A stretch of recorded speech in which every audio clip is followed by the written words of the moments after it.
നടൻ ദിലീപും ചലച്ചിത്ര അക്കാദമി ചെയർമാൻ രഞ്ജിത്തും ഒരേ വേദിയിൽ ഫിയോക്കിന്റെ ഭരണഘടനാ ഭേദഗതി ചർച്ച ചെയ്യാൻ കൊച്ചിയിൽ ചേർന്ന യോഗത്തിലാണ് ഇരുവരും വേദി പങ്കിട്ടത്. ചലച്ചിത്ര അക്കാദമി ചെയർമാനായ രഞ്ജിത്തിനെ പുകഴ്ത്തിയായിരുന്നു ദിലീപിന്റെ വാക്കുകൾ.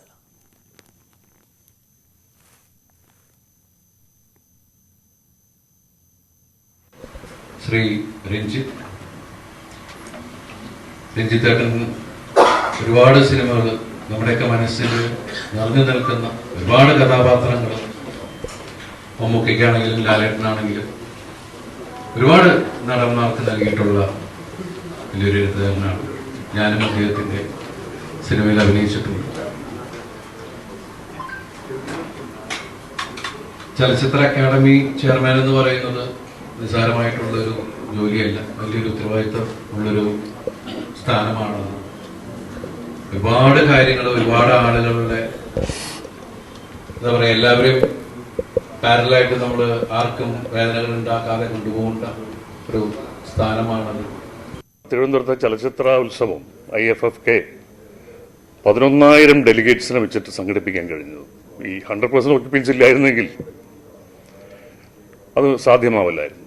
എന്തായാലും നിങ്ങളുടെ ജനറൽ ബോഡിയിൽ സംബന്ധിക്കാനും ഈ സ്വീകരണം ഏറ്റുവാങ്ങാനും കഴിഞ്ഞത് ഭാഗ്യമായി കരുതുന്നു. ഫിയോക് യോഗം കൊച്ചിയിൽ തുടങ്ങി. ഫിയോക്കിലെ ആജീവനാന്ത ചെയർമാൻ, വൈസ് ചെയർമാൻ പദവികൾ ഒഴിവാക്കുന്നത് ചർച്ച ചെയ്യും.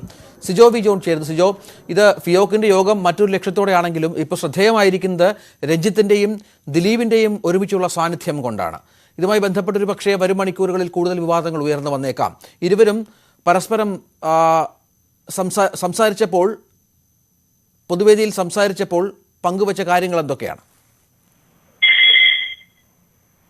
രഞ്ജിത്ത്, ഫിയോക്കിന്റെ ജനറൽ ബോഡി യോഗമാണ് ഇന്ന് കൊച്ചിയിൽ ചേർന്നിരുന്നത്. ഈ യോഗത്തിലാണ് മുൻകൂട്ടി തന്നെ തീരുമാനിച്ചിരുന്നു ചലച്ചിത്ര അക്കാദമി ചെയർമാൻ രഞ്ജിത്തിനും അതോടൊപ്പം മധുപാലിനും, എനർജി ബോർഡ് ചെയർമാനായ മധുപാലിനും സ്വീകരണം നൽകാൻ വേണ്ടി. അപ്പോൾ വളരെ നേരത്തെ തന്നെ മുൻകൂട്ടി നിശ്ചയിച്ച ഒരു പരിപാടി എന്ന നിലയിൽ തന്നെയാണ് രഞ്ജിത്ത് ഈ ഫിയോക്കിന്റെ യോഗത്തിലേക്ക് കടന്നു വരികയും ചെയ്യുന്നത്. നേരത്തെ ഈ നടിയെ ആക്രമിച്ച കേസിൽ ദിലീപിനെ 8ാം പ്രതിയാക്കി കേസെടുത്തിരിക്കുകയാണ്. രഞ്ജിത്ത് ഇപ്പോൾ ടെലിഫോൺ ലൈനുണ്ട്. സിജോ തുടരുക. രഞ്ജിത്ത്, ഈ ദിലീപിനൊപ്പം വേദി പങ്കിട്ടു എന്നുള്ളത് അതൊരു പക്ഷേ വരും സമയങ്ങളിൽ അതൊരു വിവാദമായി മാറിയേക്കാം. കാരണം അവിടെ ചലച്ചിത്ര അക്കാദമിയുടെ ഫിലിം ഫെസ്റ്റിവലിൽ ഇരയെ താങ്കൾ വേദിയിലേക്ക് വിളിച്ചു വരുത്തുകയും അത് പ്രശംസനീയമാവുകയും ചെയ്തിരുന്നു. ഇതിനെ മറ്റൊരു തലത്തിൽ താങ്കൾ കാണുന്നുണ്ടോ? ഇത് എന്ത് തരത്തിലാണ് കാണേണ്ടത് എനിക്കറിയില്ല. ആർക്കാണ് ഇതിന്റെയൊക്കെ പ്രശ്നം? ഫിയോക്ക് എന്ന് പറയുന്നത് കേരളത്തില് തിയേറ്റർ ഉടമകളുടെ സംഘടനയാണ്. അതിന്റെ സെക്രട്ടറിയാണ് എന്നെ ഇതിനു വേണ്ടി ക്ഷണിക്കുന്നത്. എന്നെയും മധുപാലിനെയും അവരുടെ ജനറൽ ബോഡിയിൽ ആദരിക്കുന്നു. എനിക്ക് നിഷേധിക്കാൻ പറ്റില്ല. കാരണം തിയേറ്റർ ഉടമകളായിട്ടൊക്കെ നമുക്ക് നല്ല ബന്ധമുള്ളതാണ് വർഷങ്ങളായിട്ട്. ചലച്ചിത്ര അക്കാദമി ചെയർമാനൊക്കെ ഇന്നലെയല്ലേ ആയത്. നമുക്കൊരു സ്വന്തമായ നിർമ്മാണ കമ്പനിയും ഉണ്ട്. അപ്പൊ ഞാൻ ആ ചടങ്ങിന് വന്നോളാന്ന് പറഞ്ഞു. ഞാനും മധുപാലും അവിടെ എത്തി. അവിടെ അവരതിന്റെ ഒരു ആദരവ് നടത്തി, 2 വാക്ക് സംസാരിച്ചു, പോന്നു. അതിന്റെ ചെയർമാൻ ദിലീപ് ആയതുകൊണ്ട് ഞാൻ ആ ചടങ്ങ് വരില്ല എന്ന് പറയേണ്ട കാര്യം എന്താ? ഞാൻ ആ സംഘടനയാണ് ബഹുമാനിച്ചത്. അല്ലെങ്കിൽ അവരിങ്ങനെ ഒരു ആവശ്യം ഉന്നയിച്ചപ്പോൾ അത് നിഷേധിക്കേണ്ട കാര്യമില്ലാന്ന് തോന്നിയതുകൊണ്ടാണ് പോയത്. ഇതെല്ലാം കൂടെ കൂട്ടി കലർത്തി ഇല്ലാത്ത കാര്യങ്ങൾ ചർച്ച ചെയ്യേണ്ട കാര്യമൊന്നുമില്ല. നമുക്ക് ദിലീപുമായി ബന്ധപ്പെട്ട് ഇപ്പോൾ നിലനിൽക്കുന്ന ഒരു വിഷയം നമുക്ക് എല്ലാവർക്കും അറിയാം. ആ വിഷയത്തിൽ താങ്കൾക്ക് ഒരു നിലപാടുണ്ടെന്ന് താങ്കൾ നേരത്തെ പറയുകയും ചെയ്തിരുന്നു. അതേ ആളുമായി തന്നെ, ഈ കേസിൽ പ്രതിയായ ഒരാളുമായി തന്നെ വേദി പങ്കിടുമ്പോൾ ഉണ്ടാകുന്ന അനൗചിത്യത്തെ കുറിച്ചാണ് ഞാൻ ചോദിച്ചത്. അങ്ങനെ ഒരു അനൗചിത്യവും ഇല്ല. ഈ വേദി എന്ന് പറഞ്ഞാൽ അയാളുടെ മാത്രം ഒരു സ്വകാര്യ ചടങ്ങല്ല, അയാളുടെ വീട്ടിൽ നടന്ന ചടങ്ങല്ല. അയാളും കൂടെ ഭാഗമായിട്ടുള്ള ഒരു സംഘടന എന്നെയും മധുപാലിനെയും വിളിക്കുന്നു. മധുപാല് ക്ഷേമനിധി അതിന്റെ ചെയർമാനായി, ഞാൻ അക്കാദമിയുടെ ചെയർമാനായി. അപ്പൊ ആ സംഘടനയുടെ പ്രവർത്തകരാണ് വിളിച്ചത്. അവിടെ ചെല്ലുന്നു, നോക്കുമ്പോൾ അതിന്റെ ചെയർമാൻ ദിലീപാണെന്ന് അറിയുന്നു. അയാൾ അവിടെ ഇരിക്കുന്നുണ്ട്, അയാൾ സംസാരിക്കുന്നു. ഞാൻ അവിടെ നിന്ന് ഇറങ്ങി പോകണമായിരുന്നു. അപ്പൊ ഞാൻ അപമാനിക്കുന്നത് കേരളത്തിലെ മറ്റു തിയേറ്റർ ഉടമകളുടെ അവരെ മുഴുവനല്ലേ, അല്ലെങ്കിൽ ആ സംഘടനയല്ലേ? എന്തിനാണ് അതിന്റെ ആവശ്യം? വേറെ ഒന്നും ഇതുമായി ബന്ധപ്പെട്ട് പറയാനില്ല. ഓക്കെ. ഏതായാലും ആ ഒരു സംഘടന വിളിച്ച ചടങ്ങിൽ പങ്കെടുത്തു എന്നുള്ളതാണ് രഞ്ജിത്തിന്റെ ന്യായീകരണം. ഈ വിഷയവുമായി ബന്ധപ്പെട്ട് ദിലീപ് ചെയർമാൻ ആയതുകൊണ്ട് അത് ഒരു സംഘടനാപരമായ കാര്യത്തിൽ താൻ പങ്കെടുത്തു എന്നുള്ളത് മാത്രമേ ഉള്ളൂ. അല്ലാതെ വ്യക്തിപരമായി ഇതിനെ കൂട്ടിക്കുഴയ്ക്കേണ്ട എന്നുള്ള അഭിപ്രായമാണ് ഇത്തരത്തിൽ രഞ്ജിത്ത് പങ്കുവച്ചത്. സിജോ, ഇത് തന്നെയാകും ഒരു പക്ഷേ ന്യായമായി ഇനിയും അദ്ദേഹം മുന്നോട്ട് വെക്കുക. പക്ഷേ അപ്പോഴും വിവാദങ്ങൾ ഒട്ടും കുറയാൻ സാധ്യതയില്ല. ഇനിയുള്ള മണിക്കൂറുകളിൽ അത്തരത്തിലുള്ള കാര്യങ്ങൾ ചർച്ചയാവുകയും ചെയ്യും. മറ്റ് കാര്യങ്ങൾ ഇതുമായി ബന്ധപ്പെട്ട ഇവർ സംസാരിച്ചപ്പോൾ പറഞ്ഞ കാര്യങ്ങൾ എന്തായിരുന്നു? രഞ്ജിത്ത്, ഈ വേട്ടക്കാരനൊപ്പം നിന്നുകൊണ്ട് അതിജീവിതയുടെ കൂടെയാണ് എന്ന് പറയുന്ന ഒരു സമീപനമാണ് സിനിമാ മേഖലയിലെ പല ആളുകളും സ്വീകരിക്കുന്ന എന്നൊരു പൊതു വിമർശനം നേരത്തെ തന്നെ ഉണ്ടായിരുന്നു. കാരണം ഈ ആക്രമിക്കപ്പെട്ട നടിക്കൊപ്പമാണ് തങ്ങൾ എന്ന് പറയുകയും അതോടൊപ്പം തന്നെ ആ നടന് ഒപ്പം ചേർന്ന് നിന്നുകൊണ്ടാണ് ഇവരുടെ പ്രവർത്തനങ്ങൾ പലപ്പോഴും ഉണ്ടായിരുന്നത്. അതുകൊണ്ട് തന്നെയാണ് പൊതുസമൂഹവും മാധ്യമങ്ങളും ഉൾപ്പെടെ ഈ സിനിമാ മേഖലയിലുള്ള ആളുകളുടെ ഇത്തരം നിലപാടുകളെ പല ഘട്ടങ്ങളിലും വിമർശനം ഉന്നയിക്കുകയും ചെയ്തിരുന്നത്. പക്ഷേ ഈ രഞ്ജിത്തുമായി ബന്ധപ്പെട്ട് നമുക്ക് അദ്ദേഹത്തിന്റെ ഈ ദിലീപിനെ ഈ ജയിലിൽ കാണാൻ പോയ കാര്യങ്ങൾ ഉൾപ്പെടെ നമ്മൾ പരിശോധിച്ചാൽ അതിനുശേഷം രഞ്ജിത്ത് നൽകിയ ഒരു വിശദീകരണം വളരെ ആകസ്മികമായാണ് താൻ ദിലീപിനെ ആ ജയിലിൽ വെച്ച് കാണുന്നതെന്നുള്ള വിശദീകരണമാണ് പറയുകയും ചെയ്തിരുന്നത്. പക്ഷേ അതിൽ നിന്ന് വ്യത്യസ്തമാണ് ഇന്നത്തെ പരിപാടി. കാരണം ഈ പരിപാടിയിൽ ഈ സംഘടനയുടെ ആജീവനാന്ത ചെയർമാനാണ് ദിലീപ് എന്നുള്ള കാര്യം രഞ്ജിത്തിന് നേരത്തെ തന്നെ അറിയാം. അദ്ദേഹം നേരത്തെ പറഞ്ഞ നിലപാടുകളിൽ അത് വളരെ കൃത്യത ഉണ്ട് എന്നുണ്ടെങ്കിൽ ഈ പരിപാടിയിൽ നിന്ന് വിട്ടുനിൽക്കുകയാണ് ചെയ്യാൻ പറ്റുന്ന ഒരു കാര്യമായിരുന്നു. പക്ഷേ രഞ്ജിത്ത് പറയുന്ന ഒരു കാര്യം, ദിലീപ് അവിടെ ഉണ്ട് എന്നുള്ളത് കൊണ്ട് തനിക്ക് ഈ സംഘടനയുടെ തന്നെ സ്വീകരിക്കാൻ വിളിച്ച ഈ പരിപാടിയിൽ പങ്കെടുക്കാതിരിക്കാൻ പറ്റത്തില്ല എന്നാണ് പറയുന്നത്. പക്ഷേ ഒരു പൊതുസമൂഹം കാണുന്നത് അതിജീവിതയെ പുകഴ്ത്തി പറയുകയും അവർക്കൊപ്പമാണ് തങ്ങൾ എന്ന് പറയുകയും ചെയ്യുന്ന ഒരു സാഹചര്യത്തിൽ ആ നിലപാട് സ്വീകരിക്കുമ്പോൾ തന്നെയാണ് ഈ കേസിൽ കുറ്റാരോപിതനായ ദിലീപിനൊപ്പം വേദി പങ്കിടുകയും ദിലീപിനെ കുറിച്ച് കാര്യങ്ങൾ പുകഴ്ത്തി പറയുകയും അല്ലെങ്കിൽ ദിലീപ് വഹിക്കുന്ന പങ്കിനെ കുറിച്ചൊക്കെ പറയുകയും ആ സംഘടനയുടെ കാര്യങ്ങളെ കുറിച്ചൊക്കെ പറയുകയും ചെയ്യുന്നു. അത് തന്നെയാണ് വലിയ രീതിയിലുള്ള വിമർശനങ്ങൾക്ക് ഇപ്പോൾ വിധേയമായിക്കൊണ്ടിരിക്കുന്നത്. പക്ഷേ രഞ്ജിത്ത് പറയുന്ന ഒരു കാര്യം നമുക്ക് നിഷേധിക്കാൻ സാധിക്കില്ല. കാരണം സംഘടനയാണ് തന്നെ വിളിച്ചത്. സംഘടനയുടെ സ്വീകരണ പരിപാടിയിൽ പങ്കെടുക്കാനാണ് താൻ എത്തിയത്. പക്ഷെ ദിലീപ് അവിടെ ഉണ്ട് എന്നുള്ളത് കൊണ്ട് താൻ ഈ യോഗത്തിൽ പങ്കെടുക്കാതിരിക്കേണ്ടതില്ലല്ലോ എന്നുള്ള വിശദീകരണമാണ് പറയുകയും ചെയ്തത്. പക്ഷേ പൊതുസമൂഹം അത് മറ്റൊരു തരത്തിൽ കൂടി ചർച്ച ചെയ്യപ്പെടുന്നുണ്ട്. കാരണം അതിജീവിതയ്ക്ക് ഒപ്പം തങ്ങൾ എന്ന് പറയുമ്പോൾ അത് ഒരു കപടമായ ഒരു നിലപാട് എന്ന നിലയിലേക്ക് മാറുന്നില്ലേ എന്നൊരു സംശയം തന്നെയാണ് പല സ്ഥലങ്ങളിൽ നിന്നും സംഘടന അവരുടെ പരിപാടിക്ക് വിളിച്ചപ്പോൾ താൻ പങ്കെടുത്തു. അതിനെ വ്യക്തിപരമായി കാണേണ്ട സാഹചര്യമില്ല.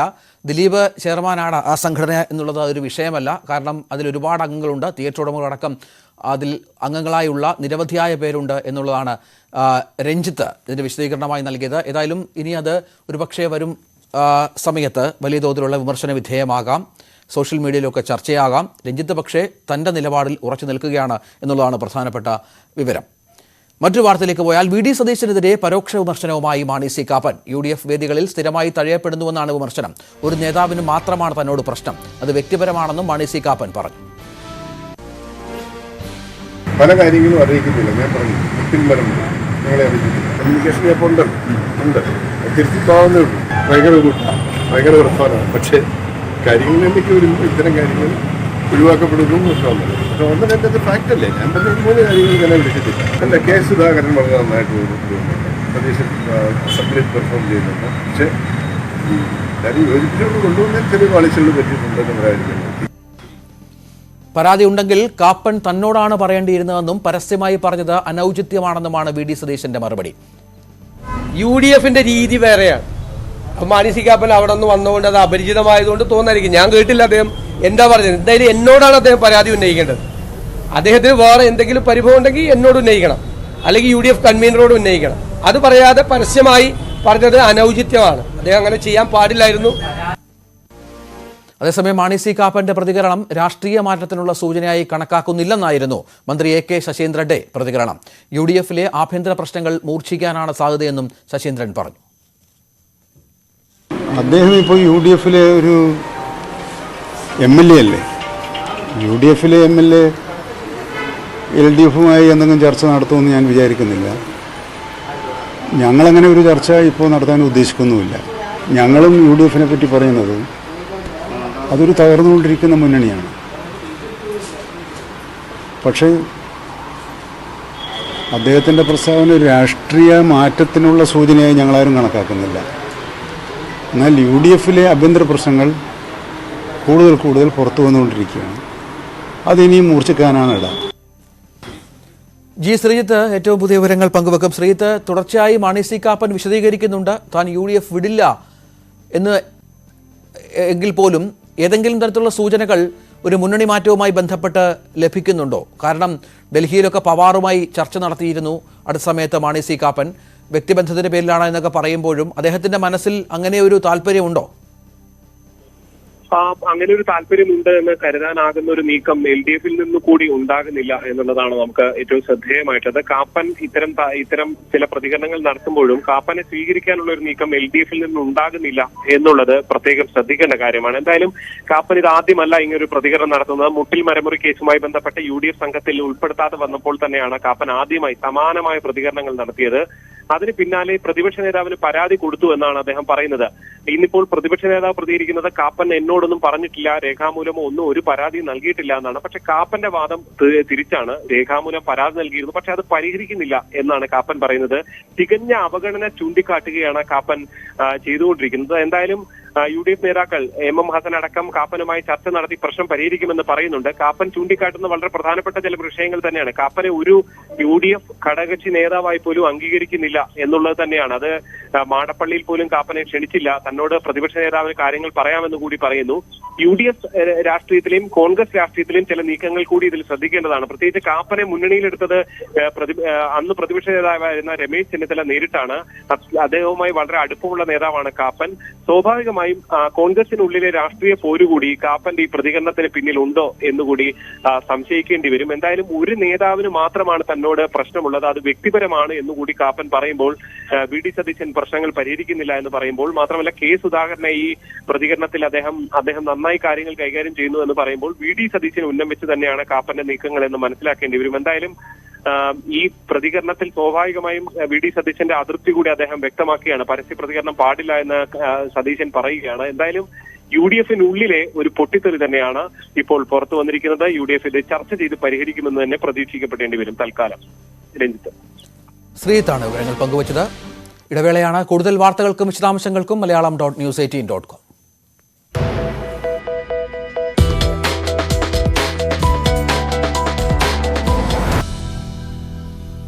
പുതിയ മദ്യനയത്തിൽ സർക്കാരിനെതിരെ KCBC. മദ്യനയം അപലപനീയമാണെന്നാണ് KCBCയുടെ പ്രതികരണം. സർക്കാർ തിരുത്തണമെന്നും KCBC ആവശ്യപ്പെട്ടു.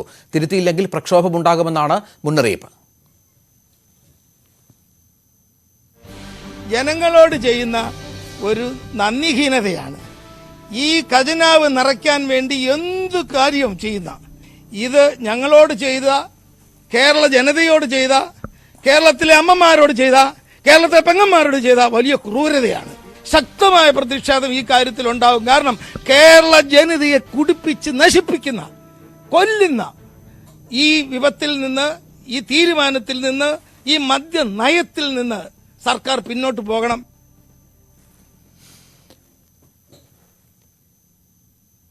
VV അരുൺ ഏറ്റവും പുതിയ വിവരങ്ങൾ പങ്കുവെക്കും. അരുൺ, KCBCയുടെ പ്രതികരണം, KCBCയുടെ വക്താവ് കൂടിയായ ശ്രീ ഫാദർ ജോൺ അരീക്കിലാണ് നമ്മളോട് ഈ വിവരങ്ങൾ, ഇത്തരത്തിലൊരു പ്രക്ഷോഭത്തിന്റെ കാര്യം പറഞ്ഞത്. അദ്ദേഹം പറയുന്നത് ശക്തമായി തന്നെ ഈ വിഷയത്തിൽ KCBC സമരരംഗത്തുണ്ടാകുമെന്നാണോ? KCBC ശക്തമായി തന്നെ സമരരംഗത്തിറങ്ങുമെന്നാണ് അവർ വ്യക്തമാക്കുന്നത്. കാരണം സംസ്ഥാന സർക്കാർ മദ്യവർജനം എന്ന് പറഞ്ഞുകൊണ്ട് മദ്യ ഉപയോഗം പ്രോത്സാഹിപ്പിക്കുകയാണ്. എല്ലായിടത്തും ബാറുകൾ, ഓരോ 18 കിലോമീറ്ററിലും ബാറുകൾ അല്ലെങ്കിൽ വിദേശ മദ്യ വിൽപ്പന ശാലകൾ എന്ന രീതിയിലാണ് തുറക്കുന്നത്. ഈ വീര്യം കുറഞ്ഞ മദ്യം വിൽക്കുന്നു, ഉത്പാദിപ്പിക്കുമെന്ന് ഇപ്പോൾ പറയുന്നു. അതും ഭാവിയിലേക്ക് കൂടുതൽ വീര്യം കൂടിയ മദ്യം കുടിക്കാൻ ആളുകളെ പഠിപ്പിച്ചെടുക്കാനെന്നാണ് KCBC വിമർശിക്കുന്നത്. ഇത്തരത്തിലുള്ള മദ്യനയത്തിനെതിരെ ശക്തമായ പ്രക്ഷോഭത്തിലേക്ക് KCBC പോകും. ഇല്ലെങ്കിൽ സർക്കാർ ഈ മദ്യനയം തിരുത്തണമെന്നും പണമുണ്ടാക്കാൻ, സർക്കാർ ഖജനാവ് നിറയ്ക്കാൻ ജനങ്ങളെ കുടിപ്പിച്ച് സംസ്ഥാനത്ത് മദ്യപ്പുഴ ഒഴുക്കുകയാണ് സർക്കാർ എന്ന വിമർശനമാണ് KCBC മുന്നോട്ട് വയ്ക്കുന്നത്. അതുകൊണ്ട് തന്നെ ഈ നയം തിരുത്തിയില്ലെങ്കിൽ ശക്തമായ പ്രതിഷേധ സമരങ്ങൾ ഉണ്ടാകുമെന്ന മുന്നറിയിപ്പും KCBC നൽകുന്നുണ്ട്. സർക്കാർ തിരുത്തണമെന്ന ആവശ്യം മദ്യനയത്തിനെതിരെ KCBC രംഗത്ത് വരുന്ന പശ്ചാത്തലം. VV അരുണാണ് വിവരങ്ങൾ പങ്കുവച്ചത്. പുതിയ മദ്യനയം അഴിമതി ലക്ഷ്യമിട്ടെന്ന് പ്രതിപക്ഷ നേതാവ് VD സതീശൻ. അഴിമതി നടത്തി പണമുണ്ടാക്കാനാണ് ശ്രമം. മദ്യനയത്തിൽ കൂടിയാലോചനകളും ചർച്ചകളും നടന്നിട്ടില്ലെന്നും സതീശൻ പറഞ്ഞു. ഇത് മുഴുവൻ ബ്രൂവറികൾ തുടങ്ങാൻ, ഡിസ്റ്റിലറികൾ തുടങ്ങാൻ, വ്യാപകമായി ബാറുകൾ അനുവദിക്കാനുള്ള തീരുമാനങ്ങളെല്ലാം അഴിമതിയുടെ ഭാഗമായി പണമുണ്ടാക്കുന്നതിന് വേണ്ടി മാത്രമുള്ള നടപടികളാണ്. സംസ്ഥാനത്ത് SSLC പരീക്ഷകൾ തുടങ്ങി. ആദ്യ പരീക്ഷയായ മലയാളം വലച്ചില്ലെന്ന് വിദ്യാർത്ഥികൾ പറയുന്നു. പരീക്ഷ നടത്തിപ്പിൽ വിദ്യാർത്ഥികൾക്ക് സംതൃപ്തി എന്നാണ് മന്ത്രിയുടെ പ്രതികരണം. 2961 പരീക്ഷാ കേന്ദ്രങ്ങളിലായി 4.25 ലക്ഷത്തിലധികം വിദ്യാർത്ഥികളാണ് ഇത്തവണ പരീക്ഷ എഴുതിയത്. SS ശരൺ തയ്യാറാക്കിയ റിപ്പോർട്ട്. SSLC പരീക്ഷകൾ രാവിലെ 9:45 ആരംഭിച്ചിരുന്നത്. മലയാളം ഒന്നാം പേപ്പർ പരീക്ഷയായിരുന്നു. ഏതായാലും പരീക്ഷയ്ക്ക് ശേഷം ഇപ്പോൾ വിദ്യാർത്ഥികൾ പുറത്തിറങ്ങിയിട്ടുണ്ട്. എങ്ങനെയുണ്ടായിരുന്നു പരീക്ഷ? നല്ല എളുപ്പമായിരുന്നു. നമ്മുടെ ഫസ്റ്റ് ലാംഗ്വേജ് സാൻസ്ക്രിറ്റ് ആയിരുന്നു. അതുകൊണ്ട് 11 ചാപ്റ്റേഴ്സ് ഉണ്ടായിരുന്നു. പക്ഷെ നല്ല എളുപ്പമായിരുന്നു എക്സാം. പ്രതീക്ഷിച്ചതിനേക്കാൾ എളുപ്പമായിരുന്നു. അങ്ങനെ പ്രതീക്ഷിച്ചതിനെക്കാട്ടിലും നല്ല എളുപ്പമായിരുന്നു. ഫോക്കസ് ഏരിയ ആണെങ്കിലും നോൺ ഫോക്കസ് ഏരിയ ആണെങ്കിലും നല്ല എളുപ്പമായിരുന്നു.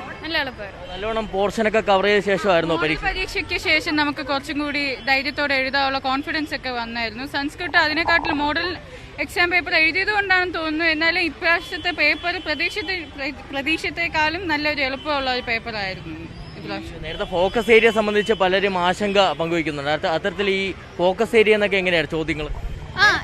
നോൺ ഫോക്കസ് ഏരിയയിൽ നിന്നായിരുന്നു, കൂടുതലും ഫോക്കസ് ഏരിയയിൽ നിന്നായിരുന്നു നമുക്ക് ക്വസ്റ്റ്യൻ വന്നിരുന്നത്. കുറെ ക്വസ്റ്റ്യൻസ് പ്രാക്ടീസ് ചെയ്ത് വന്നപ്പോഴത്തേക്കും എല്ലാം എളുപ്പമായിട്ട് വന്നു. വർക്ക്ഷീറ്റ് ഒക്കെ വന്നപ്പോൾ ഈസി ആയിരുന്നു. നോൺ ഫോക്കസ് ഏരിയ എന്നുള്ള ചോദ്യങ്ങൾ ബുദ്ധിമുട്ടുണ്ടാക്കി അങ്ങനെ എന്തെങ്കിലും ഉണ്ടോ? ഇല്ല, നമുക്ക് ക്ലാസ് എടുത്തത് കൊണ്ട് ബുദ്ധിമുട്ടൊന്നും ഉണ്ടായിരുന്നില്ല. ക്ലാസ് റൂമിലൊക്കെ നമുക്ക് ക്ലാസ്സുകൾ വന്നായിരുന്നു. ഫോക്കസ് ഏരിയ നോൺ ഫോക്കസ് ഏരിയയുടെ ക്ലാസ്സുകളൊക്കെ വന്നായിരുന്നു. അപ്പോൾ ഈസി ആയിരുന്നു. ഈ കോവിഡ് സംബന്ധിച്ചുള്ള ആശങ്കകളൊക്കെ അകന്നിട്ടുണ്ട്. പക്ഷേ എങ്കിൽ പോലും ഈ പ്രോട്ടോകോൾ പൂർണ്ണമായും പാലിച്ചുകൊണ്ടായിരുന്നല്ലോ ക്രമീകരണങ്ങൾ. എങ്ങനെ ഉണ്ടായിരുന്നു ആ ക്രമീകരണം? നമ്മുടെ സാൻസ്ക്രിറ്റ് ടീച്ചർ ഗൂഗിൾ മീറ്റിലെ വഴിയും പിന്നെ ക്ലാസ് റൂം വഴി ഓൺലൈൻ ക്ലാസ്സസും അല്ലാതെ തന്നെ നമ്മുടെ സ്കൂളിൽ ഓപ്പൺ ചെയ്തപ്പോൾ നല്ല രീതിയിൽ ക്ലാസ് എടുത്ത് നമ്മളെ നല്ല സപ്പോർട്ട് ചെയ്ത് നല്ല ക്ലാസ്സസ് തന്നു. അതുകൊണ്ട് വളരെ ഇന്നലെ വരെ കുറേ സ്റ്റഡി മെറ്റീരിയൽസ് തന്ന് നമ്മളെ കുറേ സപ്പോർട്ട് ചെയ്യുകയും രാത്രി വരെ നമ്മുടെ കൂടെ തന്നെ ഇരുന്ന് നമ്മൾ എത്ര സമയം വരെ നിന്നോ അത്രയും സമയം തന്നെ ടീച്ചർ പഠിപ്പിക്കാൻ വേണ്ടി നിൽക്കുകയും സ്റ്റഡി മെറ്റീരിയൽസും കുറേ ക്വസ്റ്റ്യൻസും നമ്മുടെ ഡൗട്ട്സ് ഒക്കെ ക്ലിയർ ചെയ്യാൻ വേണ്ടി അത്രയും സമയം ടീച്ചർ നിൽക്കുകയും ചെയ്തു. അതായത് ഈ കഴിഞ്ഞ പ്രാവശ്യത്തെ അപേക്ഷിച്ച് കഴിഞ്ഞ പ്രാവശ്യം ഓൺലൈൻ ക്ലാസ്സുകൾ മാത്രമായിരുന്നു. ഇത്തവണ ഒരു 5 മാസത്തോളം കാലം ഓഫ്ലൈൻ ക്ലാസ്സുകൾ, അത് തന്നെ വലിയൊരു ഗുണകരമായി മാറിയിട്ടുണ്ട്. നല്ല ഹെൽപ്ഫുൾ ആയിരുന്നു. അതുകൊണ്ട് തന്നെ എക്സാംസിന് ഒരു വലിയ രീതിയിലുള്ള ഒരു ടെൻഷൻസ് ഒന്നുമില്ല. പരീക്ഷ പൊതുവെ എളുപ്പമായിരുന്നു എന്നുള്ള അഭിപ്രായമാണ് വിദ്യാർത്ഥികൾ പങ്കുവയ്ക്കുന്നത്. ഏതായാലും മലയാളം പരീക്ഷയാണ് ഇന്ന് പൂർത്തിയായിരിക്കുന്നത്. അടുത്ത മാസം 29-നാണ് SSLC പരീക്ഷകൾ പൂർത്തിയാവുക. അതിനുശേഷം IT പ്രാക്ടിക്കൽ പരീക്ഷകൾ മെയ് 3-നാണ് ആരംഭിക്കുക. SS ശരണാണ് കുട്ടികൾക്കൊപ്പം ചേർന്ന് SSLC പരീക്ഷയുമായി ബന്ധപ്പെട്ട വിവരങ്ങൾ പങ്കുവച്ചത്. ഇടവേള.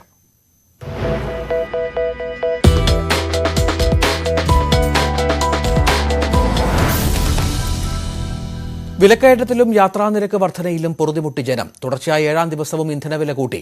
ഉത്തരവ് ഇറങ്ങും മുൻപ് തന്നെ പലയിടത്തും പുതിയ നിരക്ക് ഈടാക്കി തുടങ്ങി. ഇന്ധനവില വർധനവിനെതിരെ കോൺഗ്രസിന്റെ രാജ്യവ്യാപക പ്രതിഷേധത്തിന് തുടക്കമായി. വിജയ് ചൌക്കിൽ നടന്ന പ്രതിഷേധത്തിൽ രാഹുൽ ഗാന്ധിയും മറ്റു കോൺഗ്രസ് MPമാരും പങ്കെടുത്തു. വിലക്കയറ്റം നിയന്ത്രിക്കാൻ കേന്ദ്രം ഇടപെടണമെന്ന് രാഹുൽ ഗാന്ധി ആവശ്യപ്പെട്ടു.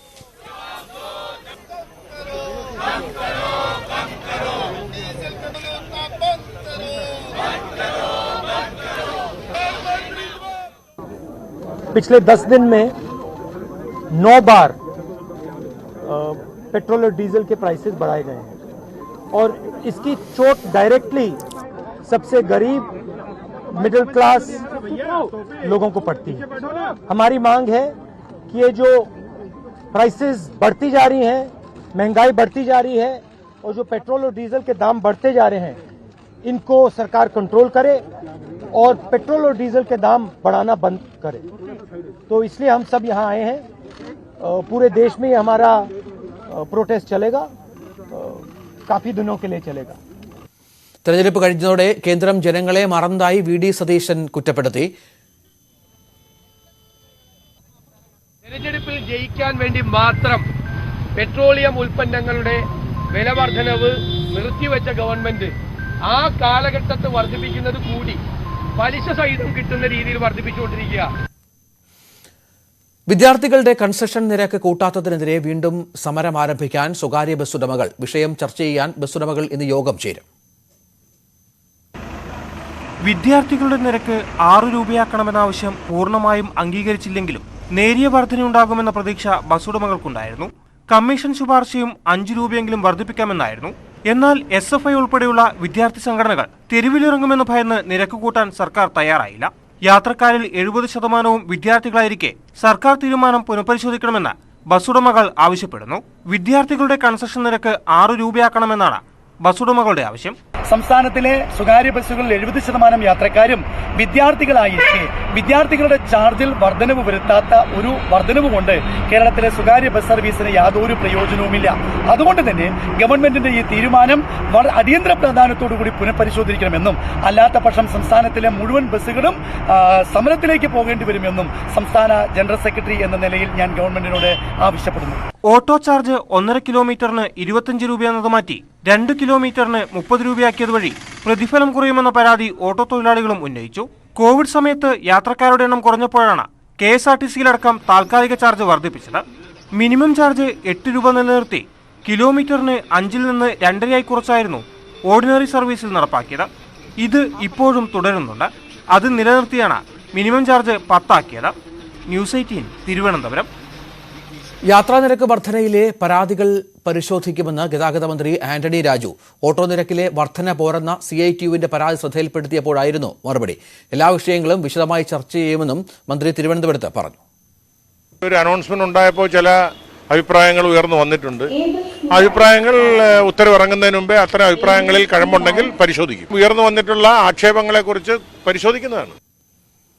സംസ്ഥാനത്ത് ഡീസൽ വില വീണ്ടും 100 കടന്നു. തുടർച്ചയായ 7ാം ദിവസവും രാജ്യത്ത് ഇന്ധനവില കൂടിയതോടെയാണ് ഡീസൽ വില 100 പിന്നിട്ടത്. പെട്രോൾ ലിറ്ററിന് 87 പൈസയും ഡീസലിന് 84 പൈസയുമാണ് ഇന്ന് വർദ്ധിപ്പിച്ചത്. തിരുവനന്തപുരത്ത് 100 രൂപ 15 പൈസയാണ് ഡീസൽ വില. പെട്രോൾ വില 113 രൂപ 27 പൈസയായി. കൊച്ചിയിൽ പെട്രോളിന് 111 രൂപ 28 പൈസയും ഡീസലിന് 98 രൂപ 29 പൈസയുമാണ് പുതുക്കിയ വില. കോഴിക്കോട് പെട്രോളിന് 111 രൂപ 45 പൈസയും ഡീസലിന് 98 രൂപ 47 പൈസയുമായി. കഴിഞ്ഞ 10 ദിവസത്തിനിടെ 9 തവണയാണ് ഇന്ധനവില കൂട്ടുന്നത്. 10 ദിവസം കൊണ്ട് പെട്രോളിന് 6 രൂപ 88 പൈസയും ഡീസലിന് 6 രൂപ 68 പൈസയും വർദ്ധിപ്പിച്ചു. ഇന്ധനവില വർദ്ധിപ്പിച്ചതോടെ പച്ചക്കറികൾ ഉൾപ്പെടെ നിത്യോപയോഗ സാധനങ്ങളുടെ വിലയും കൂടി. റമദാൻ വ്രതാരംഭവും വിഷുവും വരാനിരിക്കെ കൂടുതൽ വിലവർധനയുണ്ടാകുമെന്ന ആശങ്ക പങ്കുവെക്കുകയാണ് ഉപഭോക്താക്കൾ. എസ് വിനേഷ് കുമാറിന്റെ റിപ്പോർട്ട്. ഇന്ധനവില കുതിച്ചുയരുമ്പോൾ നിത്യോപയോഗ സാധനങ്ങളുടെ വിലയിലും വലിയ വർധനയാണ് ഉണ്ടാവുന്നത്. ഞാനിപ്പോൾ നിൽക്കുന്നത് കോഴിക്കോട് പാളയം പച്ചക്കറി മാർക്കറ്റിലാണ്. പച്ചക്കറിക്കും വ്യാപകമായി വില വർദ്ധിച്ചു എന്ന് തന്നെയാണ് അറിയാൻ കഴിയുന്നത്. എന്തായാലും നമുക്ക് അതിന്റെ വില വർധനയിലേക്കൊന്ന് പോവാം. കൂടിയുണ്ട്. പച്ചക്കറി കുറച്ച് കൂടിയുണ്ട്. പയറൊക്കെ 20 രൂപ ഇരുന്നപ്പോൾ 40-60 രൂപ കൊടുക്കും കൂടെ. അതേമാതിരി ഒരു സാധനത്തിനൊക്കെ വില കൂടിയുണ്ട്. എല്ലാത്തിനും കൂടി പച്ചക്കറിക്ക് വില കൂടിയിട്ടുണ്ടല്ലോ. തക്കാളി, ഉള്ളി, മുരിങ്ങക്കായി ഇതിനൊക്കെ വില കൂടിയിട്ടുണ്ട്.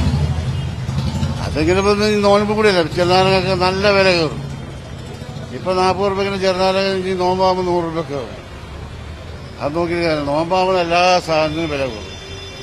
പച്ചക്കറി മാത്രമല്ല, അവശ്യ സാധനങ്ങളുടെ വില വർദ്ധിച്ചു വരികയാണ് എന്ന് തന്നെയാണ് ഉപഭോക്താക്കൾ പറയുന്നത്. കഴിഞ്ഞ ദിവസങ്ങളിൽ വില ഉണ്ടായിരുന്ന പല സാധനങ്ങൾക്കും ഇപ്പോൾ ഇരട്ടിയോളം വില വർദ്ധിച്ചിട്ടുണ്ട്. പച്ചക്കറിക്ക് മാത്രമാണ് നേരിയ കുറവുണ്ടായിരിക്കുന്നത്. വരും ദിവസങ്ങളിൽ പ്രത്യേകിച്ച് നോമ്പ് അതുപോലെ തന്നെ വിഷു എല്ലാം വരാനിരിക്കുകയാണ്. ഈ ദിവസങ്ങളിൽ ഇനിയും വില വർദ്ധിക്കാനുള്ള സാധ്യതയുണ്ട്. ഇത് സാധാരണക്കാരനെ കാര്യമായി തന്നെ ബാധിക്കും എന്നും ഉപഭോക്താക്കൾ പറയുന്നുണ്ട്.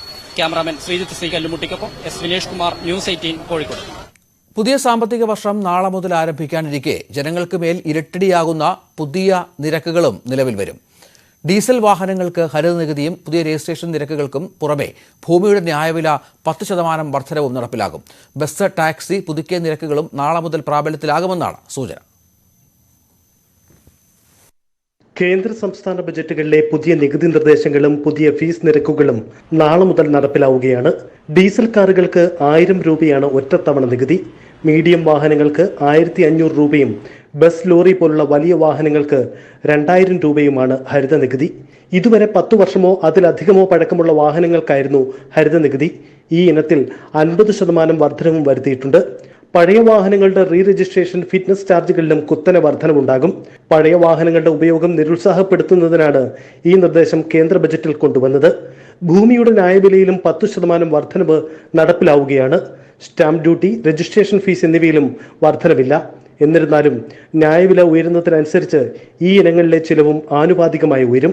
ബസ്, ഓട്ടോ, ടാക്സി നിരക്കുകൾ വർധനവ് സംബന്ധിച്ച സർക്കാർ ഉത്തരവ് ഇന്നിറങ്ങിയാൽ നാളെ മുതൽ ഈ ഇനത്തിലെ പുതിയ നിരക്കുകളും പ്രാബല്യത്തിലാകും. ന്യൂസ് 18 തിരുവനന്തപുരം. നിരക്ക് വർധനവിനെ സ്വാഗതം ചെയ്ത് ടാക്സി ട്രാവലർ ഓപ്പറേറ്റർമാർ. എന്നാൽ ഇന്ധനവില നിത്യേന കൂടുന്നത് പ്രതിസന്ധിയാണ്. ഇന്ധന സബ്സിഡി നൽകുകയാണ് സർക്കാർ അടിയന്തരമായി ചെയ്യേണ്ടതെന്നും ടാക്സി ട്രാവലർ ഓപ്പറേറ്റർമാർ പറഞ്ഞു. സംസ്ഥാനത്ത് ടാക്സി നിരക്ക് വർദ്ധിപ്പിച്ചുകൊണ്ട് സംസ്ഥാന സർക്കാരിന്റെ തീരുമാനം വന്നിരിക്കുകയാണ്. 1500 cc താഴെയുള്ള വാഹനങ്ങൾക്ക് മിനിമം ചാർജ് 175 രൂപയിൽ നിന്നും 200 രൂപയും 1500 cc മുകളിലുള്ള വാഹനങ്ങൾക്ക് 200 രൂപയിൽ നിന്നും 225 രൂപയുമായാണ് വർദ്ധിപ്പിച്ചിരിക്കുന്നത്. എന്തായാലും ദീർഘകാലത്തെ ടാക്സി ഉടമകളുടെയും ജീവനക്കാരുടെയൊക്കെ ആവശ്യത്തിന് ശേഷമാണ് ഇത്തരത്തിലുള്ള തീരുമാനം വന്നിരിക്കുന്നത്. എന്തായാലും ഈ കമ്മിറ്റിയുടെ റിപ്പോർട്ടിന് ആനുപാതികമായി നിൽക്കുന്ന അടുത്ത് നിൽക്കുന്ന ഒരു നിരക്ക് വർധനവ് തന്നെയാണ് വന്നിരിക്കുന്നതാണ് പൊതുവെയുള്ള വിലയിരുത്തൽ. നമുക്ക് ട്രാവൽ ഉടമകളോട് തന്നെ ചോദിച്ചു നോക്കാം എത്തരത്തിലാണ് ഇത് ഗുണം ചെയ്യാന്നുള്ളത്. സർക്കാർ കമ്മിറ്റി നിയമിച്ച ശേഷം ആ ശുപാർശയുടെ അടിസ്ഥാനത്തിലാണ് ഇപ്പോൾ നിരക്ക് വർധനവ് പ്രഖ്യാപിച്ചിരിക്കുന്നത്. ഇത് ട്രാവൽ ഉടമകളെ സംബന്ധിച്ചിടത്തോളം ഗുണകരമാകുന്ന ഒരു നിരക്ക് വർധനവാണോ? നമ്മൾ വിലയിരുത്തുമ്പോൾ ടാക്സി റേറ്റ് വർധനവ് ഉടമകൾക്ക് ഗുണകരമാണ്. പക്ഷേ ഒരു ദീർഘകാലാടിസ്ഥാനത്തിൽ അതിനെപ്പറ്റി ചിന്തിക്കുമ്പോൾ എത്രത്തോളം ആളുകൾക്ക് ഈ റേറ്റ് വെച്ചിട്ട് ഒരു ടാക്സി വിളിച്ച് കേരളത്തിൽ യാത്ര ചെയ്യാൻ പറ്റുമെന്നുള്ളൊരു ആശങ്കയാണ് ഞങ്ങൾക്കുള്ളത്. കാരണം 1 കിലോമീറ്ററിന് സാധാരണ കാറുകൾ 1500 cc താഴെയുള്ള കാറുകൾ എന്ന് പറഞ്ഞാൽ നമ്മുടെ ഈ സാധാരണ ജനങ്ങൾ ഉപയോഗിക്കുന്ന ഇൻഡിക്ക പോലുള്ള ചെറിയ കാറുകളാണ്. 1500 cc മേലെയുള്ള വെഹിക്കിൾ എന്ന് പറയുമ്പോൾ ഈ ഫാമിലി കാർ, ഇന്നോവ, ടവേര അങ്ങനെ അതുപോലത്തെ കാറുകളാണ്. അപ്പോൾ സ്വാഭാവികമായിട്ട് സാധാരണ ഒരു ഫാമിലി, സാധാരണ വീടുകളിലെല്ലാം ചെറിയ കാറുകളായിരിക്കും ഉണ്ടാവുക. ഒരു ഫാമിലി ആവശ്യത്തിന് പുറത്ത് പോകണമെങ്കിൽ ഞങ്ങളെപ്പോലുള്ള ടാക്സി ഫ്ലീറ്റ് ഓപ്പറേറ്റേഴ്സിനെ ആശ്രയിച്ചേ മതിയാവും. അങ്ങനെ വരുമ്പം 1 കിലോമീറ്ററിന് 20 രൂപ കൊടുക്കേണ്ട ഒരു സാഹചര്യമാണ് ഈ ഡീസൽ വില വർധനവ് മൂലം വന്നിരിക്കുന്നത്. പക്ഷേ 20 രൂപ കുറഞ്ഞിട്ട് ഒരു പൈസ പോലും കുറച്ചിട്ട് ഓടാൻ പറ്റാത്തൊരു സാഹചര്യം വളരെ ഉണ്ടെന്നുള്ളത് കാര്യം യാഥാർത്ഥ്യമാണ്. അപ്പം ഞങ്ങളിതിനു മുമ്പ് പലവട്ടം ഗവൺമെൻറ്റിനോട് ആവശ്യപ്പെട്ടിട്ടുള്ളത് സ്വാഭാവികമായിട്ടും ഇൻ്റർനാഷണൽ മാർക്കറ്റിൽ ക്രൂഡിൻ്റെ വില കൂടുന്നതിനനുസരിച്ച് ഇന്ധന വില വർദ്ധിക്കുമെന്നുള്ളത് മനസ്സിലാക്കാവുന്ന കാര്യമാണെങ്കിലും അത് പൊതുഗതാഗത സംവിധാനത്തെ ബാധിക്കാത്ത രീതിയിൽ വേണം വില നിശ്ചയിക്കാൻ. കാരണം ഉപ്പ് തൊട്ട് കർപ്പൂരം വരെയുള്ള സാധനങ്ങൾക്ക് വില വർധനവാണ് ഇതുമൂലം ഉണ്ടാവുക. നമ്മളുടെ ടാക്സി മേഖലയിലുള്ള വ്യവസായ മേഖലയിലുള്ളവരെ മാത്രം പ്രശ്നമല്ല, പൊതുസമൂഹത്തിനെ മുഴുവൻ ബാധിക്കുന്ന ഒരു പ്രശ്നമായിട്ടാണ് ഈ ഇന്ധന വില വർധനവ് വന്നുകൊണ്ടിരിക്കുന്നത്. അപ്പോൾ സ്വാഭാവികമായിട്ടും ചിലപ്പോൾ ഗവൺമെൻറ് നിവൃത്തിയില്ലാത്ത സാഹചര്യങ്ങൾ വില വർദ്ധിപ്പിക്കേണ്ട വന്നേക്കാം. അപ്പോൾ പൊതുഗതാഗത സംവിധാനത്തിലുള്ളവർക്ക് ഒരു ഇന്ധന സബ്സിഡി കൊടുത്തുകൊണ്ട് ഇതൊരു പുനഃക്രമീകരിക്കണമെന്നാണ് ഞങ്ങൾ സംഘടന പലവട്ടം ആവശ്യപ്പെട്ടിട്ടുള്ളത്. ഞങ്ങളുടെ സ്റ്റേറ്റ് സംഘടനയായ ട്രാവൽ ഓപ്പറേറ്റേഴ്സ് അസോസിയേഷൻ ഓഫ് കേരളയും അതോടൊപ്പം ഞങ്ങളുടെ എല്ലാ സംഘടനകളും കൂടിയിട്ടൊരു നാഷണൽ ഓർഗനൈസേഷൻ ഉണ്ട്, bus and car confederation of India എന്നും പറഞ്ഞിട്ട്, ബോക്കി. ഈ 2 സംഘടനകൾ ശക്തമായിട്ട് ഏറ്റവും ആദ്യമേ ആവശ്യപ്പെട്ടിട്ടുള്ളത് പൊതുഗതാഗത സംവിധാനത്തിന് സബ്സിഡി നിരക്കിൽ ഇന്ധനം ലഭ്യമാക്കണം. അതാണ് നമുക്ക് ഈ പൊതുഗതാഗത സംവിധാനത്തിൻ്റെ നിരക്ക് പിടിച്ചു നിർത്താനായിട്ട് ഏറ്റവും ഗുണകരമായത്. അതുവഴി നിത്യോപയോഗ സാധനങ്ങളുടെ വില വർദ്ധിക്കാതിരിക്കാനും അതുവരെ സാധിക്കും. അതാണ് ഇതുമായിട്ട് നമുക്ക് പറയാനുള്ളത്. കാരണം പിന്നെ വേറൊരു ഓപ്ഷൻ ഉള്ളത് ഇപ്പോൾ കാണുന്നത് ഓരോ ദിവസവും ഡീസൽ വില വർധനമാവുന്നുകൊണ്ടിരിക്കുകയാണ്. അപ്പോൾ ഈ വർദ്ധിക്കുമ്പോൾ ഒക്കെ സ്വാഭാവികമായിട്ടും ഗവൺമെൻറ് ഒരു കമ്മീഷൻ നിയമിക്കും. ആ കമ്മീഷൻ ഇതൊന്ന് പഠിച്ചു. ഇത് ഒരുപാട് കാര്യങ്ങൾ പഠിക്കാനൊന്നുമില്ല. ഇതെല്ലാം ഇവിടുത്തെ 10-25 വർഷമായിട്ട് ഞങ്ങളൊക്കെ കോർപ്പറേറ്റ് മേഖലയുടെ ഫ്ലീറ്റ് ഓപ്പറേഷൻ നടത്തുന്നവരാണ്. ഇതിനൊരു സ്ഥിരം സംവിധാനം എല്ലാ കമ്പനികളിലും ഉണ്ട്. എത്ര രൂപയാണോ നിരക്ക് വർദ്ധിക്കുന്നത് അതിന് പ്രൊപ്പോർഷണലായിട്ട് നിരക്ക് കൂട്ടാം. ഇനി കൂടുതൽ ഒരു ലിമിറ്റ് വെച്ചിട്ട് കുറഞ്ഞു കഴിഞ്ഞാൽ കുറയ്ക്കുകയും ചെയ്യാം പ്രൊപ്പോർഷണലായിട്ട്. അതിനും തെറ്റില്ല. അപ്പം അങ്ങനെ ഒരു സ്ഥിരം സംവിധാനമാണ് ഇതിന് ഏർപ്പെടുത്തേണ്ടത്. അതിന് പകരം ഇപ്പം തന്നെ ഏകദേശം ഒരു 4-5 രൂപയുടെ അടുത്ത് ഈ കഴിഞ്ഞ ഒരാഴ്ച കൊണ്ട് വർദ്ധിച്ചു കഴിഞ്ഞു.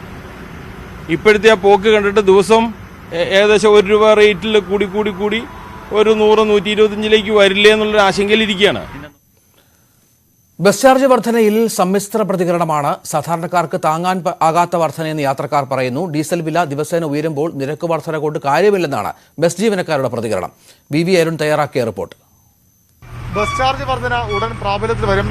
ഇന്നോ നാളെയോ അത് സംബന്ധിച്ച് സർക്കാർ ഉത്തരവിറങ്ങാനാണ് സാധ്യത. മിനിമം ചാർജ് 6 നിന്ന് 8 രൂപയാണ് വർദ്ധിച്ചത്. കിലോമീറ്റർ ചാർജിലും മാറ്റമുണ്ട്. കൊറോണയുടെ ഒരു കാലഘട്ടമാണ്, ആർക്കും ജോലിയില്ല. അപ്പോൾ ഇതുപോലെ ഒരു ആശ്വാസമുള്ളതേ ഉള്ളൂ. അതിൻ്റെ ഇടയിൽ തന്നെ സർക്കാർ ഈ ബസ് ചാർജ് കൂട്ടുക എന്ന് പറഞ്ഞാൽ പൊതുജനങ്ങൾക്ക് വളരെ ബുദ്ധിമുട്ട് തന്നെയാണ്. ഉടമകളുടെ ജീവനക്കാരുടെ ആവശ്യമായിരുന്നു ചാർജ് കൂട്ടണമെന്നുള്ളത്. അതായത് 4000 രൂപ ഡീസൽ അടിക്കുമ്പോൾ 3500 രൂപ വണ്ടി ഓടുന്നുള്ളൂ. നമുക്ക് മുതലാളിക്ക് വല്ല കൊടുക്കണമെങ്കിൽ നമുക്ക് ശമ്പളം പോലും ശരിക്കും കിട്ടുന്നില്ല. കണ്ടീഷനാണ് ഇപ്പോൾ പോയിക്കൊണ്ടിരിക്കുന്നത്. ഡീസൽ വില ഇന്ന് 100 രൂപ കൂടി. അപ്പോൾ നമ്മൾ കടമാണ് ഡീസൽ അടിക്കുന്നത്. കട അടിച്ചിട്ടാണ് ഉച്ചവരെ ഓടിയിട്ടാണ് അത് കൊടുക്കുന്നത്. നമ്മൾ ഒരാളോ 2 പേരെ പറഞ്ഞിട്ട് വല്ല അറിഞ്ഞതുണ്ടോ? ആരുടെ ഇഷ്ടം തന്നെ കൂടിയാ പിന്നെ നമ്മൾ എന്ത് ചെയ്യും? പാവങ്ങള് ജീവിക്കില്ലേ? തുച്ഛമായ ശമ്പളം കൂടുന്നുണ്ടോ? കൂടുമ്പോൾ ഇല്ല, ശമ്പളമൊന്നും കൂടില്ല മോനെ. എന്ത് ചെയ്യാനായിട്ട്? ഇതാണ് ജനങ്ങളുടെ ഒരു പ്രതികരണം. എല്ലാത്തിനും വില കൂടുന്നു, പക്ഷേ ശമ്പളം മാത്രം കൂടുന്നില്ല. അതാണ് അവരുടെ പരാതി. ജീവിക്കാനുള്ള ബുദ്ധിമുട്ട് ഓരോ ദിവസവും കൂടി വരുന്നുവെന്ന പരാതി തന്നെയാണ് ജനങ്ങൾക്കുള്ളത്. സാധനങ്ങൾക്ക് വിലക്കയറ്റം, അതിനൊപ്പം ഡീസൽ വില മറ്റും വർദ്ധിക്കുമ്പോൾ ബസ് ചാർജ് അടക്കം വർദ്ധിപ്പിക്കാൻ സർക്കാർ തീരുമാനമെടുക്കുന്നു. എല്ലാം കൊണ്ടും ജനജീവിതം കൂടുതൽ ബുദ്ധിമുട്ടിലേക്ക് പോവുകയാണ്. പ്രത്യേകിച്ചും കോവിഡിന് ശേഷമുള്ള കാലമാണ്. എല്ലാം ഒന്ന് ശരിയായി വരുന്നതിന് മുമ്പ് തുടർച്ചയായ വിലക്കയറ്റം എല്ലാ മേഖലയിലും, അത് ബസ് ചാർജ് വർധന അടക്കമുണ്ടാകുമ്പോൾ ജനം വലിയ ദുരിതത്തിലാവുകയാണ്. സിൽവർ ലൈനിൽ കത്തോലിക്ക സഭയ്ക്ക് ആശങ്കയുണ്ടെങ്കിൽ പരിഹരിക്കുമെന്ന് മന്ത്രി റോഷി അഗസ്റ്റിൻ. വേണ്ടിവന്നാൽ ബിഷപ്പുമാരെ നേരിട്ട് കാണും. KCBCക്ക് സർക്കാരുമായി സംസാരിക്കാൻ യാതൊരു അകലവുമില്ല. സഭയും സർക്കാരും തമ്മിലുള്ള ദൃഢതയുള്ള പാലമാണ് കേരള കോൺഗ്രസ് എന്നും റോഷി അഗസ്റ്റിൻ പ്രതികരിച്ചു. പ്രകടന പത്രിക വരുന്ന കാര്യങ്ങൾ നടപ്പിലാക്കാൻ വേണ്ടി ശ്രമിക്കുന്നതിന് തെറ്റ് പറയാൻ പറ്റുമോ ഒന്ന്. ഇനി അത് പോരായ്മകളോ പ്രശ്നങ്ങളോ ഉണ്ടെങ്കിൽ ചർച്ച ചെയ്യപ്പെടുക എന്നുള്ള പൊതു സമീപനം അത് ഇടതുപക്ഷം വേണ്ടി സ്വീകരിക്കുന്നുണ്ട്. അത് വ്യക്തമാക്കുന്നുണ്ട്. കത്തോലിക്ക സഭയും ഗവൺമെന്റുമായിട്ട് ഇതിലാണ്. കടൽ തീരം സംരക്ഷിക്കാനുള്ള UK യൂസഫ് സീവേവ് പദ്ധതിക്ക് നാളെ കാസർഗോഡ് ഉപ്പളയിൽ തുടക്കമാകും. പൈലറ്റ് പ്രോജക്റ്റ് തുറമുഖ മന്ത്രി അഹമ്മദ് ദേവർകോവിൽ ഉദ്ഘാടനം ചെയ്യും. വൈകിട്ട് 5 മണിക്ക് നടക്കുന്ന പരിപാടിയിൽ കർണാടക തുറമുഖ മന്ത്രി S. അങ്കാറ, MLA-മാരായ CH കുഞ്ഞമ്പു, NA നെല്ലിക്കുന്ന്, കർണാടകത്തിൽ നിന്നുമുള്ള MLA-മാരായ NA ഹാരിസ്, UT ഖാദർ തുടങ്ങിയവർ പങ്കെടുക്കും. AKM അഷ്റഫ് MLA ചടങ്ങിൽ അധ്യക്ഷനാവും.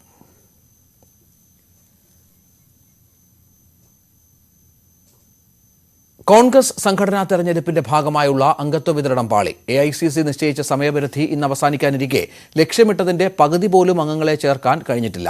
സംസ്ഥാന നേതൃത്വത്തിന്റെ അഭ്യർത്ഥന പരിഗണിച്ച് 2 ആഴ്ച കൂടി സമയപരിധി നീട്ടി നൽകിയേക്കുമെന്നാണ് സൂചന. 33 ലക്ഷം അംഗങ്ങളാണ് കോൺഗ്രസിനുണ്ടായിരുന്നത്. ഇത് 50 ലക്ഷം അംഗങ്ങളായി ഉയർത്തുകയായിരുന്നു ലക്ഷ്യം. മെമ്പർഷിപ്പ് ക്യാമ്പയിൻ മുന്നോട്ട് കൊണ്ടുപോകുന്നതിനായി വിശദമായ പദ്ധതി തയ്യാറാക്കി. ഡിജിറ്റൽ അംഗത്വ വിതരണ രീതിയാണ് AICC മുന്നോട്ട് വെച്ചത്. ഹൈക്കമാൻഡ് പ്രതിനിധികളെത്തി പ്രത്യേക പരിശീലനം നൽകി. പക്ഷേ മെമ്പർഷിപ്പ് പ്രവർത്തനം മുന്നോട്ട് പോയില്ല. ഡിജിറ്റൽ രീതി കേരളത്തിൽ പ്രായോഗികമല്ലെന്ന് സംസ്ഥാന നേതൃത്വം വാദിച്ചു. ഇതോടെ പഴയ കടലാസ് മെമ്പർഷിപ്പ് രീതി അനുവദിക്കണമെന്ന സംസ്ഥാന നേതൃത്വത്തിന്റെ ആവശ്യം AICC അംഗീകരിച്ചു. അംഗങ്ങളെ ചേർക്കാനുള്ള സമയപരിധി ഇന്ന് അവസാനിക്കാനിരിക്കെ ലക്ഷ്യമിട്ടതിന്റെ പകുതിയിലേക്ക് പോലും അംഗത്വ വിതരണം എത്തിയിട്ടില്ല. അംഗത്വ വിതരണം പൂർണ്ണമായി താളം തെറ്റിയതോടെ സംസ്ഥാന നേതൃത്വം കൂടുതൽ സമയം ആവശ്യപ്പെട്ടിട്ടുണ്ട്. കേരളത്തിന്റെ ആവശ്യം പരിഗണിച്ച് 2 ആഴ്ച കൂടി സമയം ദീർഘിപ്പിച്ച് നൽകുമെന്നാണ് സൂചന. ഹൈക്കമാൻഡ് സംഘം വീണ്ടുമെത്തി മെമ്പർഷിപ്പ് പ്രവർത്തനങ്ങൾ ഏകോപിപ്പിക്കും. ഗ്രൂപ്പുകളുടെ നിസ്സഹകരണമാണ് തുടക്കത്തിൽ അംഗത്വ വിതരണം പ്രതിസന്ധിയിലാക്കിയത്. സംഘടനാ തെരഞ്ഞെടുപ്പ് പ്രഖ്യാപിച്ച ശേഷവും കേരളത്തിൽ പുനഃസംഘടനാ നടപടികളുമായി മുന്നോട്ട് പോയതും അംഗത്വ വിതരണത്തെ ബാധിച്ചു. തെരഞ്ഞെടുപ്പിൽ ശക്തി തെളിയിക്കാനിരുന്ന ഗ്രൂപ്പുകളുമായി KPCC പ്രസിഡന്റ് K. സുധാകരൻ സമവായത്തിലെത്തിയതോടെ മെമ്പർഷിപ്പ് ക്യാമ്പയിന്റെ വീറും വാശിയും നഷ്ടപ്പെട്ടു. 2 ആഴ്ച സമയപരിധി നീട്ടി നൽകിയാലും ലക്ഷ്യമിട്ട അംഗങ്ങളെ ചേർക്കാൻ കഴിയുമോ എന്നതിൽ നേതൃത്വത്തിന് ഇപ്പോൾ ആത്മവിശ്വാസമില്ല. അടുത്ത മാസം 16-നാണ് സംഘടനാ തെരഞ്ഞെടുപ്പിന്റെ പ്രാഥമിക ഘട്ടം പൂർത്തിയാവേണ്ടത്. ബൂത്ത്, മണ്ഡലം, ബ്ലോക്ക് തിരഞ്ഞെടുപ്പുകൾ നടത്തി പുതിയ ഭാരവാഹികൾ ചുമതലയേൽക്കണമെന്നതായിരുന്നു വ്യവസ്ഥ. അംഗത്വ വിതരണം നീണ്ടുപോയാൽ ഈ സമയക്രമങ്ങളിലും മാറ്റമുണ്ടാകും. ന്യൂസ് 18 തിരുവനന്തപുരം. മധ്യസ്ഥ ചർച്ചകൾ വിഫലമായതോടെ ഇരു പാർട്ടികളായി മുന്നോട്ടു പോകാൻ ഉറച്ച് INL-ലെ രണ്ടു പക്ഷവും LDF ആർക്കൊപ്പം നിൽക്കുമെന്ന കാര്യത്തിൽ അവ്യക്തത നിലനിൽക്കുന്നതിനിടെ ഇരുവിഭാഗവും നിലപാട് കർശനമാക്കി.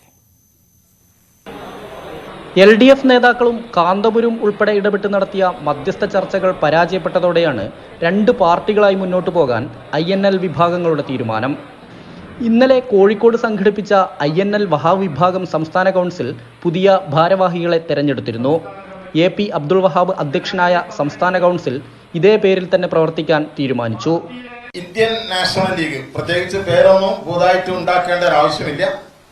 28 വർഷത്തോളമായി 94 ഏപ്രിൽ 23 രൂപീകരിക്കപ്പെട്ട ഇന്ത്യൻ നാഷണൽ ലീഗിന്റെ സംസ്ഥാന കമ്മിറ്റിയാണ്. 2022-25 വർഷക്കാലത്തെ സംസ്ഥാന കമ്മിറ്റിയാണ് ഇവിടെ നിലവിൽ വന്നിരിക്കുന്നത്.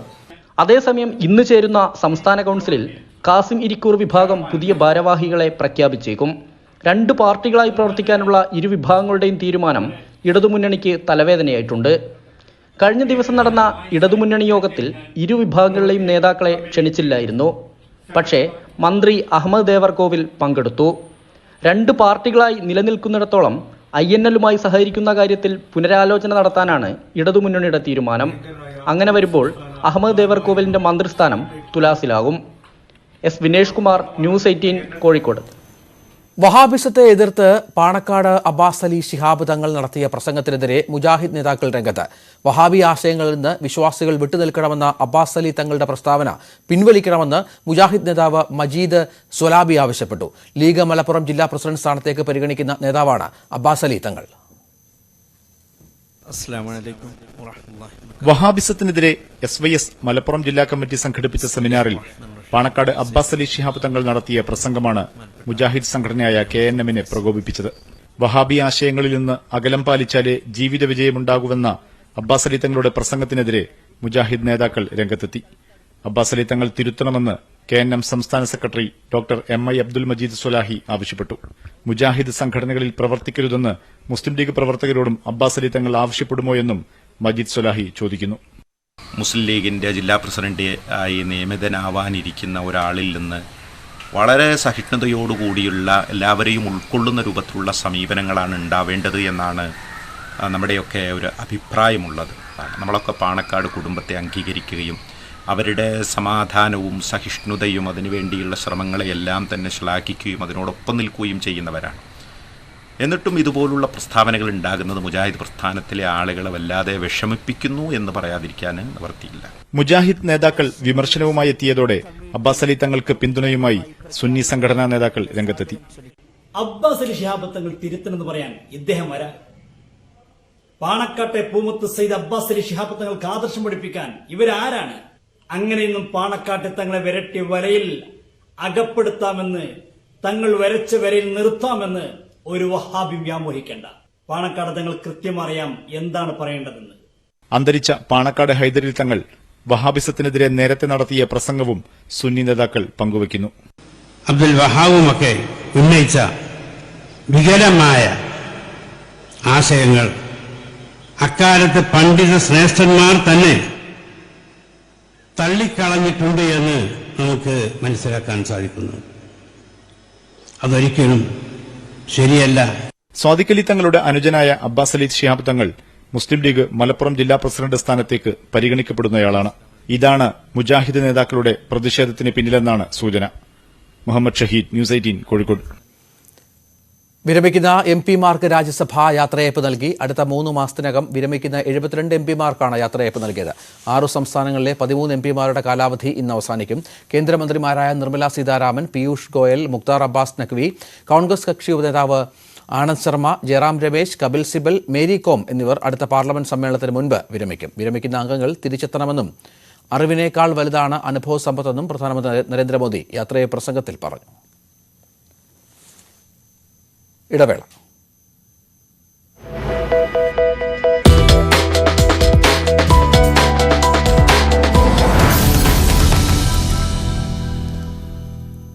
മലപ്പുറം മഞ്ചേരിയിൽ നഗരസഭാ കൌൺസിലറെ വെട്ടിക്കൊലപ്പെടുത്തിയ കേസിൽ ഒരാൾ കൂടി കസ്റ്റഡിയിൽ. നെല്ലിക്കുത്ത് സ്വദേശി ഷംസീറിനെയാണ് പോലീസ് കസ്റ്റഡിയിലെടുത്തത്. മുഖ്യപ്രതി അബ്ദുൾ മജീദിനെ പോലീസ് ഇന്നലെ കസ്റ്റഡിയിലെടുത്തിരുന്നു. കേസിലെ മറ്റൊരു പ്രതി ഷുഹൈബിനായി അന്വേഷണം തുടരുകയാണ്. ചൊവ്വാഴ്ച രാത്രി 10 മണിയോടെ വാഹന പാർക്കിങ്ങിനെ ചൊല്ലിയുണ്ടായ തർക്കത്തിനിടയിലാണ് പയ്യനാട് വെച്ച് ജലീലിന് വെട്ടേറ്റത്. മകന്റെ ജന്മദിനത്തിൽ വിദ്യാർത്ഥികൾക്ക് മത്സ്യക്കുഞ്ഞുങ്ങളെ നൽകി ശ്രദ്ധേയനായിരിക്കുകയാണ് ഒരു അധ്യാപകൻ. മലപ്പുറം പറപ്പൂരിൽ PA ഹാഫിസാണ് സ്കൂളിലെ എല്ലാ വിദ്യാർത്ഥികൾക്കും അലങ്കാര മത്സ്യങ്ങൾ സമ്മാനമായി നൽകിയത്. ജന്മദിവസങ്ങളിൽ മധുരം വിതരണം ചെയ്യുന്നതാണ് പതിവ് കാഴ്ച. എന്നാൽ ആ പതിവ് തെറ്റിച്ചിരിക്കുകയാണ് പറപ്പൂർ വെസ്റ്റ് AMLP സ്കൂളിലെ അധ്യാപകൻ PA ഹാഫിസ്.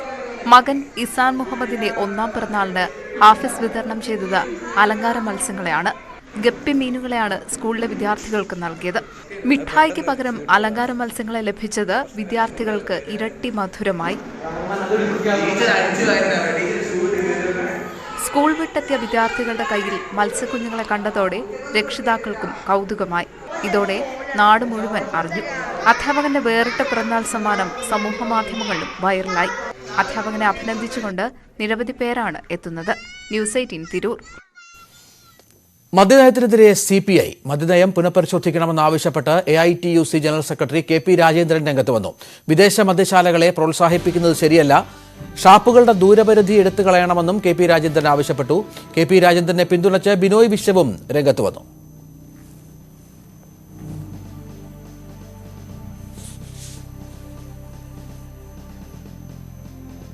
ശരണ്യ സ്നേഹജൻ ഏറ്റവും പുതിയ വിവരങ്ങൾ പങ്കുവെക്കും. ശരണ്യ, CPIയുടെ എതിർപ്പ് അതിപ്പോൾ മദ്യനയത്തിലും. എന്താണ് ഈ മദ്യനയവുമായി ബന്ധപ്പെട്ട് അവർ മുന്നോട്ട് വെക്കുന്ന എതിരഭിപ്രായം? രഞ്ജിത്ത്, ഇപ്പോഴുള്ള മദ്യനയം അത് ഇടത് സർക്കാർ നയത്തിന് വിരുദ്ധമാണെന്നാണ് ഇപ്പോൾ KP രാജേന്ദ്രൻ വ്യക്തമാക്കിയിട്ടുള്ളത്. മാത്രമല്ല, ഈ മദ്യനയം പുനഃപരിശോധിക്കണമെന്നും AITUC ആവശ്യപ്പെട്ടിട്ടുണ്ട്.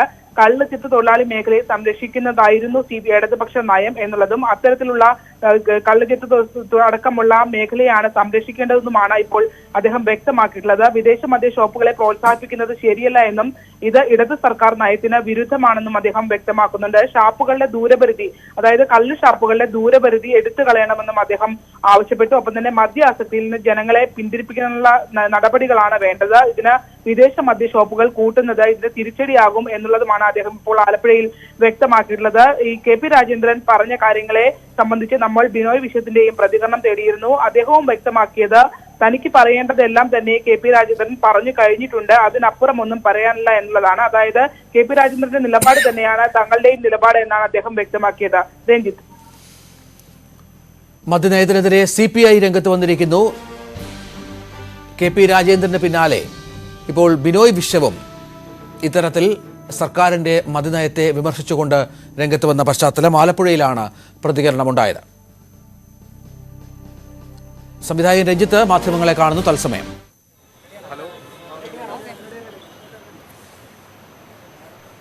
കൊച്ചിയിലെ മേള എത്തിയിരിക്കുകയാണ്, എങ്ങനെയുണ്ട് ഒരുക്കങ്ങളൊക്കെ? കൊച്ചിയിലെ മേള റീജിയണൽ IFFKയുടെ അതിൻ്റെ ഒരു ഓഫീസാണ് ഈ പുറകിൽ കാണുന്നത്. കൊച്ചിയിലെ മുഖ്യധാരാ സിനിമയുമായി ബന്ധപ്പെട്ടവരും അല്ലാത്തവരും ആയിട്ടുള്ള സിനിമാ പ്രവർത്തകരെല്ലാവരും തന്നെ ചേർന്ന് അതിൻ്റെ ഒരുക്കങ്ങൾ പൂർത്തിയാക്കി കഴിഞ്ഞിട്ടുണ്ട്. നാളെ രാവിലെ 9 മണിക്ക് ശ്രീ മോഹൻലാൽ ഉദ്ഘാടനം ചെയ്യും. ആ ചടങ്ങിൽ മറ്റൊരു വിശിഷ്ടാതിഥിയായി NS മാധവൻ ഉണ്ടാവും. അങ്ങനെയൊക്കെ ലളിതമായൊരു ഉദ്ഘാടന ചടങ്ങിന് ശേഷം ആകെ 5 ദിവസമല്ലേ ഉള്ളൂ. അപ്പോൾ കഴിയാവുന്ന സിനിമകൾ ആൾക്കാർ ഓടി നടന്നും കാണുക എന്ന് പറയുന്നൊരു അതൊക്കെയാണ് IFFKയുടെ കാര്യങ്ങൾ. ഫിയോക്ക് വേദിയിൽ താങ്കൾ എത്തിയതുമായി ബന്ധപ്പെട്ട് ചർച്ചകൾ തുടങ്ങിയിട്ടുണ്ട്. മറ്റൊന്നും ചർച്ച ചെയ്യാനില്ലാത്ത അത്രയും ദരിദ്രമായോ നമ്മുടെ നാട്? വേദിയിലെ ഭാവനയെ പോരാട്ടത്തിന് പെണ്ണ് പ്രതീകമെന്നാണ് താങ്കൾ വാഴ്ത്തിയത്. അതുകൊണ്ട് കേസിലെ പ്രതിയാണ് ദിലീപ്. അതിന്റെ ഒരു വിരോധാഭാസമാണ് ചർച്ചയാവുന്നത്. നിങ്ങളൊന്നും മനസ്സിലാക്കേണ്ടത്, ഞാൻ ദിലീപിന്റെ വീട്ടിൽ പോയതല്ല. ഞാനും ദിലീപും കൂടെ ഏതെങ്കിലും റെസ്റ്റോറൻറ്റിൽ നിന്ന് കാപ്പ് കുടിക്കാൻ പോയതല്ല. ഇനി ആണെങ്കിൽ തന്നെ എന്നെ കഴിവേറ്റേണ്ട കാര്യവുമില്ല. അയാളെ ഈ വർഷങ്ങളിൽ അറിയാവുന്ന ഒരാളാണ്. ഈ IFFK എന്ന് പറയുന്ന സംഘടന ഇവിടുത്തെ തിയേറ്റർ ഉടമകളുടെ സംഘടനയാണ്. ഞാൻ കഴിഞ്ഞ ദിവസമാണല്ലോ അക്കാദമി ചെയർമാനായത്. അതിനു മുമ്പ് തിയേറ്റർ ഉടമകളുമായിട്ട് ബന്ധമുള്ള ഒരാളാണ് ഞാൻ. അതിൻ്റെ സെക്രട്ടറി സുമേഷാണ് എന്നെ ഇങ്ങനൊരു ചടങ്ങുണ്ട്, ഞാൻ മാത്രമല്ല മധുപാലിനെയും എന്നെയും അവർക്ക് അവരുടെ രഞ്ജിത്ത് മാധ്യമങ്ങളെ കാണുകയായിരുന്നു. നടിയെ ആക്രമിച്ച കേസിൽ സംവിധായകൻ ബാലചന്ദ്രകുമാറിന് മറ്റ് താൽപര്യങ്ങളുണ്ടോ എന്ന് ഹൈക്കോടതി. തെളിവുകൾ കയ്യിലുണ്ടെന്ന് ബാലചന്ദ്രകുമാർ ആവർത്തിക്കുമ്പോഴും എന്തുകൊണ്ട് യഥാസമയം അത് കൈമാറാത്തത് എന്ന് കോടതി ചോദിച്ചു. ബാലചന്ദ്രകുമാർ നിർണായക സാക്ഷിയാണെന്നും വധഗൂഢാലോചനയ്ക്ക് സാക്ഷികളുണ്ടെന്നും പ്രോസിക്യൂഷൻ വാദിച്ചു. കേസ് പ്രാഥമിക ഘട്ടത്തിലായിരിക്കെ എഫ്ഐആർ റദ്ദാക്കരുതെന്നും പ്രോസിക്യൂഷൻ ആവശ്യപ്പെട്ടു.